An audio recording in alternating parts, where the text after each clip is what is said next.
by far the most horrific thing that I've seen. We have a 13-story building with most of the building gone. This is going to be a high priority. I see many people on the balconies. There's no elevators.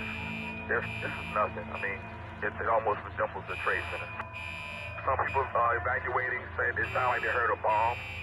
People living their daily lives, and that everything evaporated in an instant. Rescuers are desperately searching for survivors right now in Surfside, Florida. I'm concerned about my mom. I wonder if she was sleeping. I wonder if she got woken up. She didn't call any of us. Her phone goes to voicemail. I was able to hear the boy that was pulled from the rubble. He was yelling, "Please don't leave me." His mom, we couldn't hear her, couldn't see her. We walked out and we looked to the left, and the 04 line is sheared in half, and it's like just gone.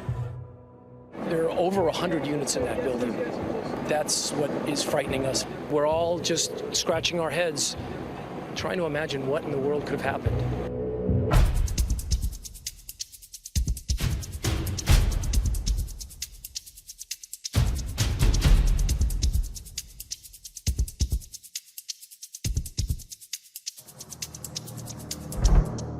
Good evening, I'm Lauren Pastrana. Just over a week ago, the unthinkable happened in Surfside. In the middle of an unremarkable summer night on the beach, everything changed with an ear-shattering eruption as the Champlain Towers South condo building simply collapsed, with dozens and dozens of sleeping residents inside. So many questions remain unanswered. What could have caused this tragedy? Could anyone have survived? What's being done to find them? For CBS 4 News, this is a special about our community. And with the help of our colleagues across all of CBS News, we've been chronicling your stories. Stories of hope, fear, and heroism. Tonight, through the eyes of family members, residents, first responders, public officials, and experts, we will seek some answers. But first, what happened on that fateful morning in Surfside? Here's CBS News correspondent Manuel Bojorquez.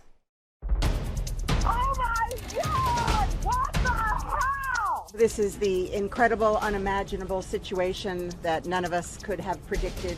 The building, one of these huge buildings, gone. Right here beside us, the craziest thing I've ever heard in my life. It was by far the most horrific thing that I've seen. It's very shocking. Literally, the entire half of the building is completely demolished. The building shook. And then I looked out the window and you couldn't see. I thought it was like a storm or something coming in. Oh my gosh. This is the most insane thing I've ever seen in my life. They're just now pulling up. Cops just getting here, firefighters, the first one here. What you're seeing behind me is the massive search and rescue effort that is underway here in Surfside, Florida after a partial building collapse that happened around 2 this morning. And I heard a incredible bang. We opened up the door from our apartment and there was a huge pile of rubble and dust. And then this incredible fireman, he's operating this cherry picker and he got all 5 of us into it with him there. I was so relieved. It was awful. Kids, grown up screaming, women and children crying, and it was probably one of the worst experiences that I've ever witnessed in my life. We spoke to one man who was nearby when all this happened. He heard the commotion, he raced over. When he got there, he saw a young child. As I got closer, I was able to see his hands sticking through the rubble, waving. It was just sheer panic. He just, please don't leave me. So I told him, we're right here. Fire rescue got over there and they began to get him out. A devastating morning here in Florida, no other way to put it. I want you to take a look at some images, what is a map view of the condo building before the collapse and what it looks like now. It is something reminiscent of a war zone. Miami-Dade Fire Rescue at approximately 1:30 this morning responded to a 12-story, 136-unit apartment complex that had sustained a partial collapse. I have friends there. My friends are missing. I don't have any clue of what happened to them since 2 a.m. There are over 100 units in that building. The back of the building, probably a third or more, is just totally pancaked. Very filled up building, and we're all just scratching our heads. I have friends that live there. and they have no idea because they were in the South Tower. There's no news yet. This is a very sad moment in our community, and especially the city of Surfside when something like this actually happens. It is important that all your prayers go out to the family members and those that are suffering right now. They were on the side that collapsed? Yes, 10th floor, looking at the beach. And you haven't heard anything? No. Oh, no. And you haven't seen them in the hospital or anything? No word? No, they sent me here. And they're all missing? They're all missing. We're hoping for additional rescues, but we're also bracing for some potentially terrible news because it was a real catastrophe. For that to happen at 1 in the morning, I mean, these are folks probably, and it was mostly occupied, and so it's a really, really tragic thing. Between firefighters and search and rescue crews, there are more than 100 people at the scene. This is dangerous work for them, work that will likely go on for days. They've heard what appears to be banging, but so far, no voices. Just pray. Look, having seen that building from the other side, we have to all pray. We're going to all continue to work, but we need everybody to continue to pray. Your mother, tell us what you know and what you're hoping for. What we're hoping for is that they'll find her quickly and that she's still alive, and, you know, we just want to be with our mom. Yeah. So She was the best, our she best is the friend. best, And you know. we can't live without her.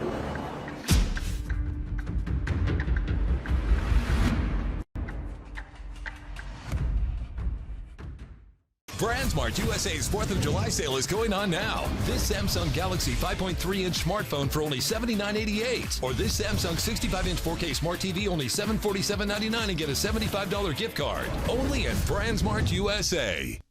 Upgrade your summer with Volkswagen 4th of July deals, like the Car and Driver Editor's Choice, a 2021 7-passenger Tiguan on sale for just $199 a month, or buy with 0 down. Shop VWFlorida.com.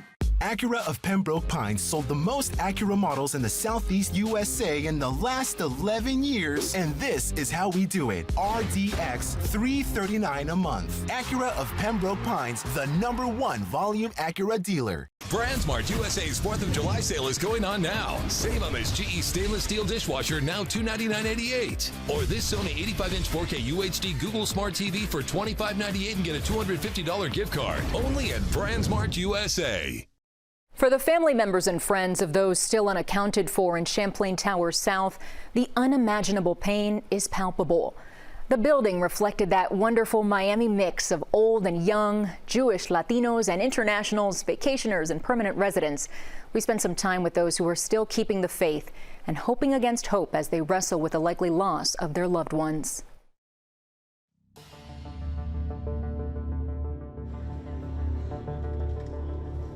Not only God is the one who saved them. So you never lose hope. And I'm not losing my hope. Are the people still trapped? Do you have any names? We don't know. 6 members of my family are in there.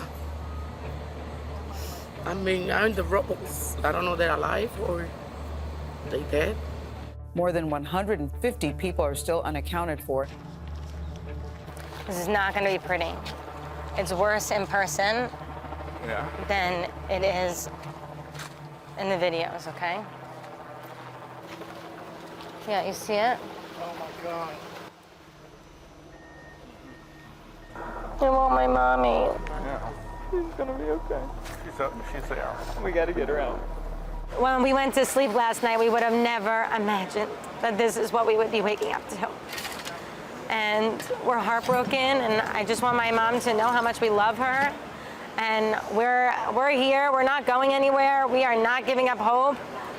We believe that she's there, and I believe that she knows that we're here to find her. Yeah. And we love you, Mom. Photos of the missing are being hung on a fence nearby, a silent testament to the international community of residents not heard from since the collapse early Thursday morning.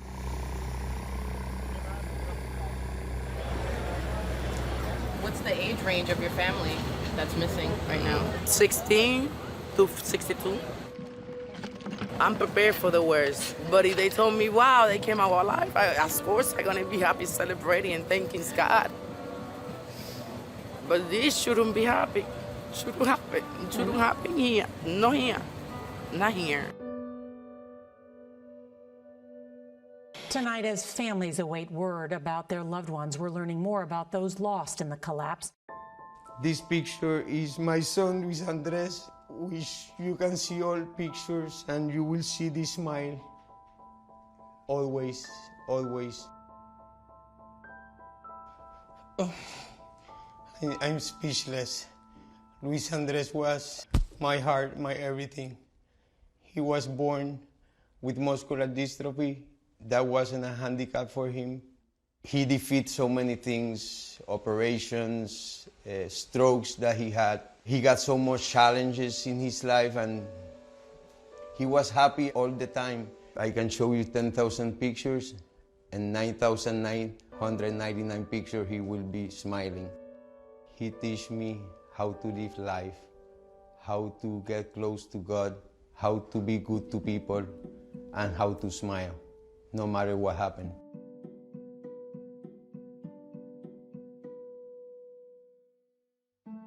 What's missing tonight is the grandkids, and Judy would always be there. The hardest thing that we're gonna do over the next day or two is tell Scarlett about Grandma. That's the hardest thing because she was their life. She was there for them day and night. She gave herself to everybody. To Michael, to Josh, to Rachel, but to the grandkids. We're gonna pull everybody out. I'm having a hard time. I told you about the dress that my mom had ordered, and that was really the last exchange that we had. We said I love you after that, but the dress arrived last night, and we opened the bag and saw the dress. Scarlett is wearing the dress today. She was really happy to put it on because it's really a beautiful, pretty dress. Well, we rally and gather strength. O Lord, grant victory. May the King answer us when we call. I know that my son is in heaven and he's happy about what he did here and what I did for him. And I'm very sad. I'm broken heart, and I'm very grateful that I had him for 26 years. I miss him a lot, and I'm gonna miss him every second of every day.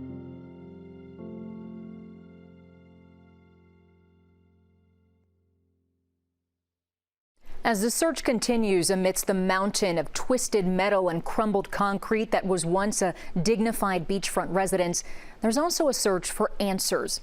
How did this happen?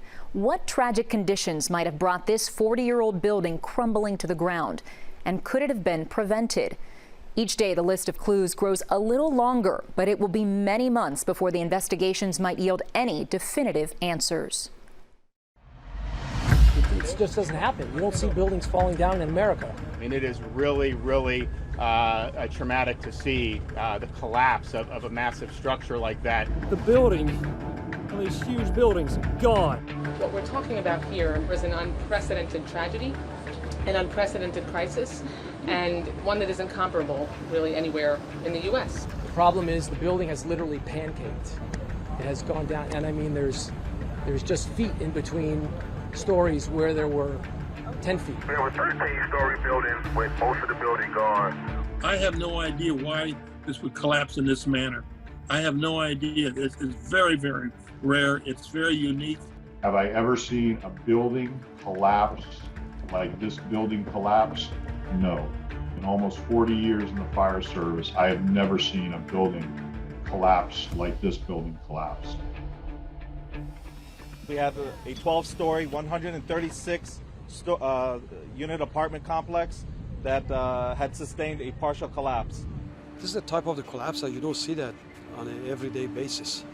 There was a report that heavy construction material was stored in the roof, There was a report that people were hearing noises, cracking, things like that. So all these factors needs to be, structural engineers are going to be collecting all these pieces of information together with everything that is related to the history of this building. It could have been a number of things that alone wouldn't have caused the problem, but together with a trigger caused the problem. You look at things like when they were doing work on a roof, could that possibly have caused anything? You begin to look at what is the strength of the concrete versus what it was supposed to be. You look at the design of the building, and then you look at hurricanes. It could have been 10 years ago, but that could have overstressed the material, and it was not as strong as it originally was. What we've been told by the Homeland Security folks who have been out, this does not look in any way, shape, or form to be a terrorist act, which leads one thing. This is probably a structural issue. And from the engineers that I've been speaking to, they believe it's probably a subsurface issue. What's underneath the building? Is it stable ground? That's the structural bed of the overall building itself. The building is resting on the ground. What changes were occurring? The building's settlement, along with the spalling of the rebar, could have combined to add stress to those load-bearing items that allowed this building to fail. The big problem is with our salt air and water, if the building has not been protected, the concrete that is, we know that salt water will eventually get into and attack the steel and corrode the steel. And then the steel expands in size and then cracks the concrete. We're known to have one of the most aggressive environments here for buildings because of our salt air next to the ocean. We would have a lot of salt water come in through the bottom of the foundation. It was so much water all the time that the pumps never could keep up with it. The cars would float. That's how much water was in there that would be floating around in the parking lot. And being in Florida and knowing this area, flooding is really also not a thing you go, oh, maybe somebody wants to look at this. It was always wet, even when it was dry out. Our protocol as engineers is if we see an issue that comes up that represents any kind of a danger or any kind of a potential danger to the occupants, then what we do is we are, by our registration, we're required, of course, to alert the occupants, alert the management company. The structural integrity of the Champlain condos has actually been studied before. Tonight, we have been looking at a report from 2018. It found issues and documented them. The report contains several areas that indicate structural defect in this building. We see at the columns that the steel was spalling out. We also see that the membrane surfaces on the balconies were failing. The building envelope that seals the building from the outside environmental damages, such as salt air, were compromised. The doors, the windows, and the roof. My understanding is that there were plans that were prepared to repair this building in 2021. That was too long overdue. Cost plays an effect in all decisions on building repair and maintenance. When you delay maintenance, the cost of repairing goes up exponentially. Nowhere in that report there is anything that I would, mark as this is a aha moment, and if we would have known this, we could have prevented this. Nothing there really speaks that there is a catastrophe of this size that could be happening. These buildings they're designed well, they'll perform well, they're built well, but they had to be maintained. This was a tight-knit community. They want to know what happened to all the people who are unaccounted for. But in the coming weeks, they'll be working with an engineer to figure out what brought this building down. With respect to the information, we directed our staff to go ahead and scan every shred of documentation that the town of Surfside has, which includes going to our archive storage sites. We do obviously need to identify why this happened. This is going to be something that's important. It is something that's going to be very thorough, and it is something that is not going to happen in a day or two. This is going to take a long time. This is a puzzle, and we have to figure out how to put all the pieces together. The remnants of Champlain Tower South look insurmountable.